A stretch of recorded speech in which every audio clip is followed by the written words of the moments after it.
One to one ஆன்மீக நேயர்களுக்கு அன்பு வணக்கம்.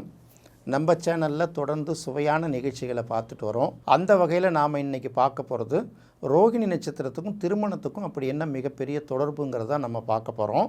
ரோகிணி நட்சத்திரம் அப்படின்னு பார்க்கும்போது அது வந்து ரிஷபராசியில் இருக்கக்கூடிய ஒரு நட்சத்திரம்.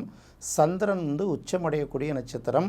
சந்திரனுடைய 3 நட்சத்திரங்களில் அது ஒரு முக்கியமான நட்சத்திரம் அப்படின்னு பார்க்கும்போது ரோகிணி நட்சத்திரத்துக்குன்னு பல்வேறு பெரிய சிறப்புகள்லாம் இருக்குது.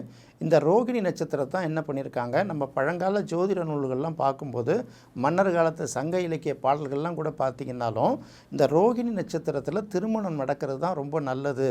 ரோகிணி நட்சத்திரத்தில் திருமணம் நடந்தால் கணவனும் மனைவியும் ரொம்ப ஒற்றுமையாக இருப்பாங்க, அவங்களுக்குள்ள அந்யோன்யமான உறவுகள் இருக்கும் அப்படிங்கிறது அந்த காலத்துலேருந்து ஒரு நம்பிக்கையாக இருந்திருக்கு. அதை தவிர சில ஜோதிட நூல்களும் இதை பற்றி ரொம்ப அழகாக சொல்லியிருக்காங்க. பொதுவாக இப்போ நம்ம வந்து ரிஷபராசியில் இருக்கட்டும், அதை தாண்டி இந்த சந்திரனோட ரோகிணி நட்சத்திரத்தை பற்றி பார்க்கும்போது புராண ரீதியாகவும் இதுக்கு பல்வேறு கதைகளை சொல்லிக்கிட்டே வருவாங்க. என்ன அப்படின்னு பார்த்தீங்கன்னா, ஜோதிடத்தில் நம்ம 27 நட்சத்திரங்கள் சொல்கிறோம்ல, ஒவ்வொரு நட்சத்திரத்துக்கும் ஒரு நாள் வீதம் வந்து சந்திரன் பயணிச்சுக்கிட்டே வரும். இந்த சந்திரன் வந்து ஒரு நட்சத்திரத்தையும் கடந்து 1வது நட்சத்திரத்தில் 27 நட்சத்திரங்களை முடிச்சுட்டு அடுத்தது 1வது நட்சத்திரத்தில் இறங்கும்போது கரெக்டாக 27 நாள். அப்போ சூரியன் வந்து 30 நாளுக்கு வந்து அவங்களுக்கு ஒரு மாதம்னா இதுக்கு வந்து 27 நாள் தான். அப்போ 27 நாட்களில் ஒரு ரவுண்டு வந்துடுதில்ல சந்திரன். அப்படி வரக்கூடிய சந்திரன் ரோகிணி நட்சத்திரத்துக்கு வரும்போது தான் அது ரொம்ப மகிழ்ச்சி அடையுது, ரொம்ப வந்து சந்தோஷமாக இருக்குது அப்படின்னு ஒரு கணக்கு சொல்லுவாங்க. இது புராண கதை என்ன சொல்லுவாங்கன்னா, சந்திரனுக்கு வந்து 27 மனைவிகள், அதில் வந்து ரோகிணிங்கிற மனைவி மேலே தான் இந்த சந்திரன் வந்து ரொம்ப பிரியமாக இருந்தார் அப்படின்னு புராண கதைகள் ஒரு பக்கம் சொல்லிகிட்டே வருவாங்க. அதையும் கடந்து இதில் என்ன சிறப்பு அப்படி இருக்குன்னு பார்த்தீங்கன்னா, இந்த சந்திரனுடைய ரோகிணி நட்சத்திரம் கூடுமான வரைக்கும் திருமண நாளாக குறிக்கிறதுக்கு ரொம்ப ஏற்பாடு பண்ணுவாங்களாம் அந்த காலத்தில். நெடுநல் வாடை அப்படின்னு சொல்லிட்டு நம்ம சங்க இலக்கியத்தில் இருக்குல்ல, நக்கீரர் பாடின பாட்டு. இப்போ நிறைய பார்த்தீங்கன்னா இந்த வாக்குவாதம் நடந்திருக்கும். சித்திரை மாதம் வந்து தமிழ் புத்தாண்டோட தொடக்கமா அல்லது வந்து தை மாதம் தமிழ் புத்தாண்டோட தொடக்கமா அப்படிங்கும்போது முதல்ல எல்லா அறிஞர்களும் இந்த தமிழ் புலவர்களும் இன்னும் சொல்லப்போனால் சித்திரை மாதம் தான் முதல் அப்படின்னு சொல்லக்கூடியவர்களும் தங்களுக்கு கையில் எடுத்து பார்த்து அதை வந்து மக்களுக்கு விளக்கக்கூடிய பாடலாக சொல்கிறது நக்கீரர் எழுதிய அந்த நெடுநல் வாடை அப்படிங்கிற ஒரு அந்த சங்க இலக்கியத்திலேருந்து அந்த பாட்டை தான் எடுத்து சொல்லுவாங்க. அந்த பாட்டை இப்போ நம்ம பார்ப்போம். திண்ணிலை மறுப்பின் ஆடு தலையாக விண்ணூர்வு திரிதரும் வீங்கு செலல் மண்டிலத்து முரண்மிகு சிறப்பின் செல்வனோடு நிலையிய உரோகிணி நினைவனல் நோக்கி நெடிது உயிரா அப்படிங்கிற மாதிரி இந்த பாட்டு வரும். இதில் என்ன கணக்குன்னா, தென்னிலை மறுப்பின் ஆடு தலையாகன்னா அந்த கொம்பு வந்து எந்த அளவுக்கு வலிமையாக இருக்குது, அந்த மேஷத்தில் வந்து சூரியன் என்ட்ரி ஆகி தான் அதுக்கப்புறம் மற்ற ராசிகளில் சுற்றி வரும்ல, இதை சொல்லும்போதே சொல்லிட்டு வராங்க. அப்போ ஒரு நட்சத்திரங்கள் அந்த மேஷத்தில் சூரியன் என்ட்ரி ஆகி அந்த சித்திரை மாதம் தொடங்குது, அந்த வருடத்தை சொல்லிகிட்டே வரும்போது அடுத்தது உரோகிணி நினைவலல் அப்படின்னு சொல்கிறாங்க பாருங்கள். இப்போ வந்து ரோகிணி நட்சத்திரம் அன்னைக்கு திருமணம் நடத்தினால் அப்போ அவங்க பார்க்கும்போது எல்லா தோஷங்களும் விலகிடுதுங்கிறது ஒரு நம்பிக்கை இருந்திருக்கு பண்டைய காலங்களில். என்ன சொல்கிறாங்க, என்னென்ன தோஷம் சொல்லுவோம், நட்சத்திர தோஷம்போம், என்னென்னமோ ராகு தோஷம், கேது தோஷம், கர்ண தோஷம், திதி தோஷம், அப்புறம் வந்து எல்லா தோஷங்களையும் சொல்லிகிட்டே வருவாங்கள்ல. எல்லா தோஷத்திலிருந்தும் அந்த ரோகிணி நட்சத்திரம் வந்து விதிவிலக்கு கொடுக்கறதுனால அந்த ரோகிணி நட்சத்திரம் அன்னைக்கு திருமணம் செய்து கொண்டால் கணவனும் மனைவியும் கடைசி வரைக்கும் மகிழ்ச்சியாக இருப்பார்கள் அப்படிங்கிறது ஒரு நம்பிக்கையினால தான் ரோகிணி நட்சத்திரத்துக்கு வந்து தமிழில் வந்து சகடு அப்படின்னு பேர். சகடு அப்படின்னா என்ன அப்படின்னு கேட்டிங்கன்னா, சக்கரம் மாதிரி இருக்கிறதுனால தான் வந்து ரோகிணிக்கு சகடு அப்படின்னு பேர் வச்சாங்க. அந்த சகடுங்கிறது சக்கரம். உலகத்தில் உள்ள எல்லா பொருள்களும் உலகத்தில் இயங்கிறதே வந்து சக்கரத்தினால தானே.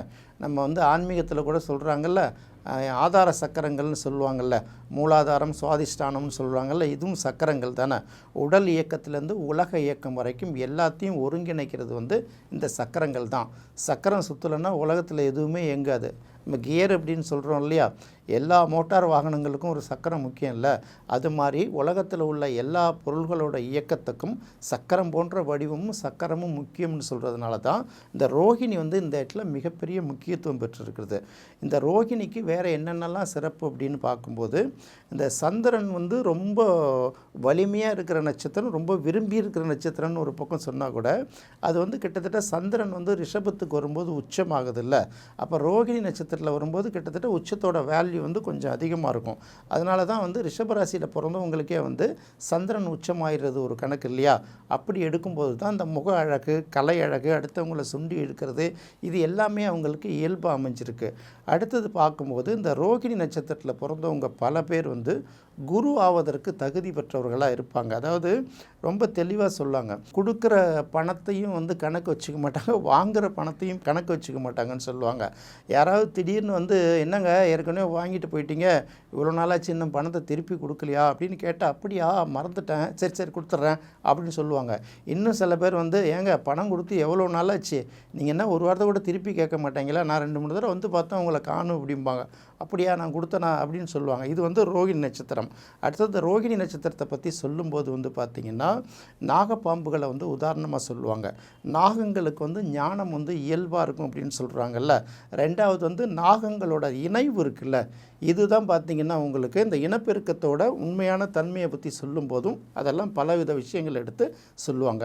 அப்போது ரோகிணி நட்சத்திரம் அப்படிங்கிறத வந்து திருமணத்துக்கு நாள் குறிக்கும்போது ராகுகால தோஷம், யமகண்ட தோஷம், இந்த எல்லா தோஷங்கள் இல்லாத ஒரு பக்கம் இருக்கிறத விட அடுத்தது வந்து பார்த்திங்கன்னா சந்திரன் அப்படின்னு சொல்லும்போதே அந்த இடத்துல என்ன வந்துடுது அப்படின்னு கேட்டிங்கன்னா இந்த அடிப்படை அப்படிங்கிற ஒரு விஷயத்த சொல்கிறோம். காலபுருஷ தத்துவப்படி பார்த்திங்கன்னா 4ஆம் இடம் சந்திரனை குறிக்குது. அப்போ உண்ண உணவு உடுக்க உடை இருக்க இடம் அப்படின்னு சொல்லும்போது அந்த உண்ண உணவு உடுக்க உடை இருக்க இடம் எல்லாத்தையுமே குறிக்கிறது சந்திரன் தானே.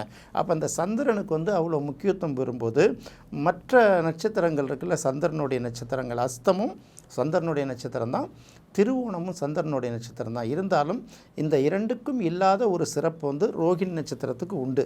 அதனால தான் என்ன சொல்கிறாங்கன்னா ரோகிணி நட்சத்திரத்தோட சிறப்பை பற்றி பேசும்போது நம்ம புராணத்தில் நம்பிக்கை இருக்கோ இல்லையோ அதில் 4 விதமான கடவுள்களோட பிறப்பை சொல்லுவாங்க.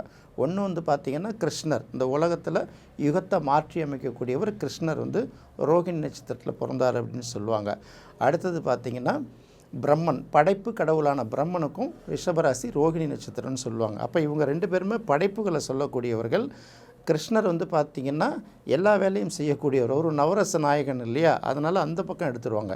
இன்னொரு பக்கம் பார்க்கும்போது பார்த்திங்கன்னா யமன் வந்து தர்மத்துக்கு அதிபதி இல்லையா. இந்த உலகத்தில் யார் பிறந்தாலும் கண்டிப்பாக வந்து அவங்க ஏதாவது ஒரு வகையில் வந்து மரணத்தை சந்திச்சே தான் தெரியணும், அதுலேருந்து விதிவிலக்கு கிடையாதுல்ல. அந்த கடமையை சரியாக செய்கிறனால தான் யம தர்மன் அப்படின்னு பேர் வச்சாங்க. அடுத்தது சனி பகவான், சனி கொடுத்தால் யாரும் தடுக்க முடியாது, சனி தடுக்கிறத யாரும் கொடுக்க முடியாது இல்லை. இது பார்த்திங்கன்னா இந்த ரிஷபராசிக்காரர்களுக்கு 2 கேரக்டர் இருக்குங்கிறத விட குறிப்பாக இந்த ரோகிணி நட்சத்திரக்காரர்களுக்கு வந்து இவ்வளவு சிறப்பு இருக்கிறதுனால தான் பார்த்திங்கன்னா ஆக்கவும் செய்யும் அழியவும் செய்யும், ஆனால் அடிக்கடி மன சஞ்சலத்துக்கு உள்ளாகுங்கிறதுனால தான் இந்த சந்திரனுடைய நட்சத்திரங்களை பற்றி சொல்லிக்கிட்டே வரும்போது என்ன சொல்லுவாங்கன்னா அரசியலுக்கு மட்டும் இந்த பெரிய அளவுக்கு இந்த நட்சத்திரம் சரிப்படாது, ஆனால் அரசியல் தலைவர்களை வழிநடத்துவதற்கு பயன்படும் அப்படின்னு சொல்லுவாங்க. கிருஷ்ணரை பார்க்கும்போது ஒரு துவாரகை மன்னராக இருந்தால் கூட அவர் அங்கே எவ்வளோ நாள் ஆட்சி செஞ்சார் அப்படிங்கிற கதை கிடையாது. பலராமன் தானே ஆட்சி செய்தார், இவர் தான் யுகங்களை மாற்றுறதுக்கு இந்த பக்கம் வந்துட்டார் அப்படிங்கிற மாதிரி சொல்லிகிட்டே இருப்பாங்க. இன்னொரு பக்கம் பார்த்திங்கன்னா சந்திரனுடைய நட்சத்திரத்துலேயே அஸ்த நட்சத்திரம் இருக்குது இல்லையா, இந்த அஸ்த நட்சத்திரம் தான் விநாயகர் பிறந்த நட்சத்திரம்பாங்க. விநாயகருங்கிறது சாதுரியத்தோட அடையாளம், ஞானத்தோட அடையாளம் இல்லையா, அந்த பக்கம். இன்னொரு பக்கம் பாருங்கள், சந்திரனுடைய நட்சத்திரம் வந்து பார்த்திங்கன்னா திருவோண நட்சத்திரம். இந்த நட்சத்திரங்கள்லேயே 2 நட்சத்திரத்தை தான் திருங்கிற அடைமொழி போட்டு நாம் அழைக்கிறோம் இல்லையா. ஒன்று வந்து பார்த்திங்கன்னா திருவாதிரை நட்சத்திரம், ஆதிரை நட்சத்திரம் சிவனுடைய நட்சத்திரம் நம்ம சொல்கிறதுனால அதுக்கு திரு ஆதிரைங்கிற ஒரு மரியாதை கொடுத்தாங்க. அடுத்தது ஓணம் நட்சத்திரத்துக்கு வந்து விஷ்ணுவோட நட்சத்திரங்கிறதுனால இதுக்கு திருங்கிற ஒரு அடைமொழியை கொடுத்து அது திருவாதிரையாச்சு, இது திருவோணமாச்சு. அப்போ சந்திரனுடைய நட்சத்திரங்கள் அப்படின்னு வரும்போது 3மே பார்த்திங்கன்னா ரோகிணி நட்சத்திரம் தான் ரொம்ப பவர்ஃபுல்லான நட்சத்திரம். அஸ்த நட்சத்திரம் விநாயகர் பிறந்த நட்சத்திரம், திருவோண நட்சத்திரம் வந்து பெருமாள் பிறந்த நட்சத்திரம்னு ஒரு கதையை சொல்லிட்டு வந்தால் கூட திருமணம் அப்படின்னு வரும்போதும் கணவன் மனைவி இணைவுன்னு வரும்போதும் அடுத்தது வந்து பார்த்திங்கன்னா பெரிய அளவுக்கு கன்னிங்னஸ் இருக்காது. அதாவது குருவோட தன்மை இருந்தால் கூட யார் யாரை எப்படி இப்படி கட்டுப்படுத்தணும், அன்பாலேயே கட்டுப்படுத்தக்கூடிய திறமை அவங்களுக்கு அதிகமாக இருக்கும். அதே போல் சொன்னாலே, அதாவது உத்தரவு போட வேணாம், பார்க்கும்போதே இவருக்கு என்ன கேட்க போகிறாங்கிறத புரிஞ்சுக்கிட்டு செய்கிற அளவுக்கு தயார் பண்ணி விடுவாங்க. அதுக்குன்னு எல்லா பாசிட்டிவும் இருக்கும், சில நெகட்டிவும் இருக்கும், இல்லாமலாம் இருக்காது. பொதுவாக வந்து திருமணம் அப்படின்னு வரும்போது இந்த ரோகிணி நட்சத்திரத்துக்கு அதிக முக்கியத்துவம் கொடுக்கறது என்ன காரணம்னா, வாழ்க்கையில் எவ்வளோ பிரச்சனைகள் வந்தால் கூட 27 நட்சத்திரங்களையும் சந்திரன் கடந்து வந்தாலும் அந்த ரோகிணியில் வரும்போது மகிழ்ச்சியாக இருக்கிற மாதிரி எத்தனை நட்சத்திரங்களை கடந்து அந்த ரோகிணி நட்சத்திரத்தில் திருமண நாள் குறித்தா யமகொண்ட தோஷத்துலேருந்து எந்த தோஷமும் இல்லாதனால கணவன் மனைவிக்குள்ளே ஒத்துமையாக இருக்காங்கங்கிறது தான் இந்த பாடல் சொல்லப்பட்டிருக்கு. ஸோ ரோகிணி அப்படிங்கிறது மற்றவர்களை வழிநடத்தக்கூடிய அளவுக்கு தகுதியான இடத்துல இருக்காங்க. அதனால் அவங்க ரொம்ப பொறுப்பாகவும் நடந்துக்கக்கூடிய ரெஸ்பான்சிபிலிட்டி இருக்குது. ரோகிணி நட்சத்திரத்தில் பிறந்துட்டோங்கிறதுனால நமக்கு எல்லா தகுதியும் வந்துடும்னு நினச்சிடக்கூடாது.